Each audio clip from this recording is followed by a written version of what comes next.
BJP পরিচালিত পারাডুবি গ্রাম পঞ্চায়েত দখলে নিল তৃণমূল কংগ্রেস। শুক্রবার দুপুরে মাথাভাঙা 2 নম্বর ব্লকের পারাডুবি অঞ্চলের গ্রাম পঞ্চায়েতের উপপ্রধান পূর্ণিমা বর্মন সহ পঞ্চায়েত সদস্য প্রতিমা মণ্ডল এবং নমিতা বর্মন, শক্তি প্রমুখ, অখিল সরকার এবং তৃণমূলের বেশ কিছু বুথের সভাপতি সহ 2 শতাধিক বিজেপি কর্মী তৃণমূল কংগ্রেসে যোগদান করলেন। প্রসঙ্গত, গত পঞ্চায়েত নির্বাচনে 22 আসনের গ্রাম পঞ্চায়েত সদস্যের মধ্যে তৃণমূলের আসন সংখ্যা ছিল 10, বিজেপির 12। তবে এদিন শুক্রবার 3 বিজেপি পঞ্চায়েত সদস্য তৃণমূলে যোগ দেওয়ায় তৃণমূলের পঞ্চায়েতের আসন সংখ্যা 13। অপরদিকে বিজেপির আসন সংখ্যা গিয়ে দাঁড়ালো 9 জন। এ বিষয়ে জেলা তৃণমূল কংগ্রেস সভাপতি অভিজিৎ দেব ভৌমিক বলেন, আরো বেশ কিছু বিজেপির পঞ্চায়েত ওই অঞ্চলে তৃণমূল কংগ্রেসে যোগদান করবেন। খুব শিগগিরই নতুন গ্রাম পঞ্চায়েত প্রধান গঠনের পদক্ষেপ দলের পক্ষ থেকে নেওয়া হবে। বিজেপির থেকে যোগদান করলো, কি বলবেন?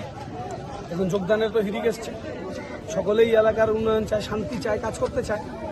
আমরা তো নির্বাচন ঘোষণা 7 দিন আগে ব্লক সভাপতিরা জানে, আমি তাদের হোয়াটসঅ্যাপ গ্রুপে বলেছি আমরা জিতছি, কিন্তু কোথাও কোনো বিজয় মিছিল, অশান্তি হবে।